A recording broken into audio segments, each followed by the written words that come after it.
Homes too can be afflicted with tsaras.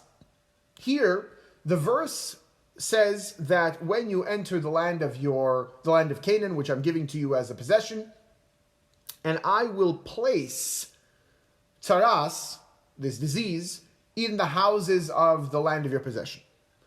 Except that the word for place is in fact not as good of a translation. The technical or denotational translation is and I will give, vinosati, like noisein ha-Torah, giver of the Torah.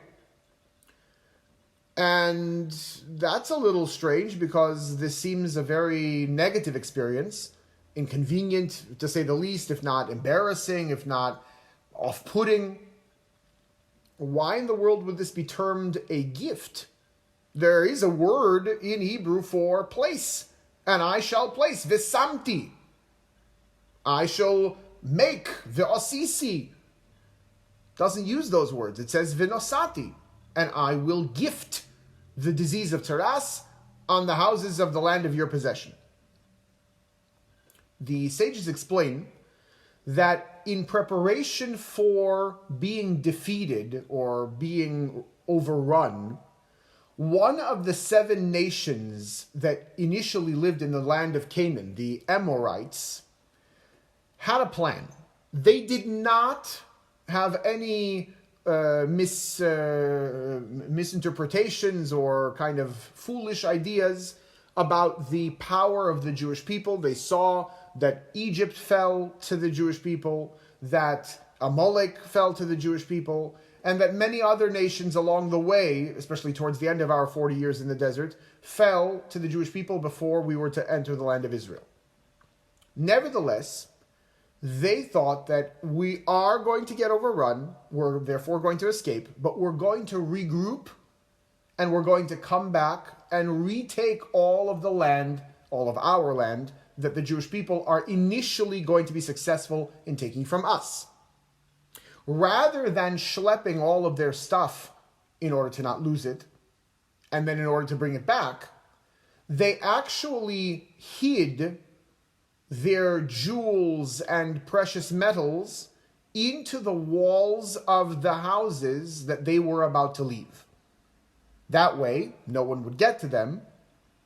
And then when they came back, obviously, they would be able to re-access all of that wealth. When tsaras, as we'll read in a second, occurs in the walls of a house, at the very least, the stones that are affected by that disease, that are discolored from the disease, have to be removed. And that would, of course, open the walls of the house. And so, by virtue of having tsaras in the house or on the house, the Jewish people, once they've entered the land of Israel, would then have to open that wall and they would get to that treasure. For that reason, it was termed a gift. That's all very nice and good for tsaras on the house. But the reality is that tsaras also exists on clothing and it also exists on skin. And even though here the terminology is gifting the disease of tsaras onto the houses of the land of your possession, it's overall the same disease.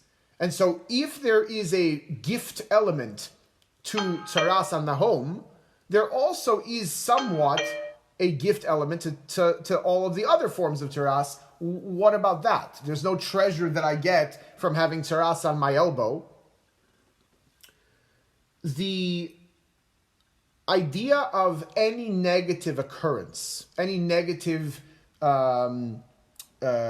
expression coming from God in and of itself needs explanation. The verse tells us, and even logic dictates, that if God is the ultimate goodness, then nothing negative really ever comes from him.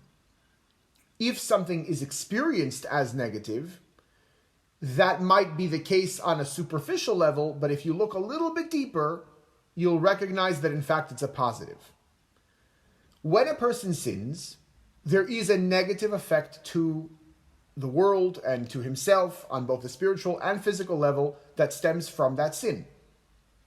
Most times, that negative effect is not immediately seen. Part of living in a world that conceals divinity, in order to allow us to have free choice and to choose God, is that it is not conspicuous that we must choose what God wants, because then it becomes kind of a no-brainer, and then there's not much of a choice, and then there's not much of serving God. When, on the other hand, it's inconspicuous whether there's the positive result of a positive choice or the negative result of a negative choice, and nevertheless, we choose positively, we choose according to God's will, and we serve God that way, that is genuine service. However, when a person would gossip, for example, or other things that also caused tsaras back in the day, and the negative result of those choices would manifest themselves in tsaras, which is conspicuous, it's inescapable, you have to face the music, as it were, that in and of itself is a gift. Because the person has to realize then that he is doing something wrong and has to choose to serve God, and by virtue of recognizing that he was wrong, changing his ways and repenting, that in fact is a gift.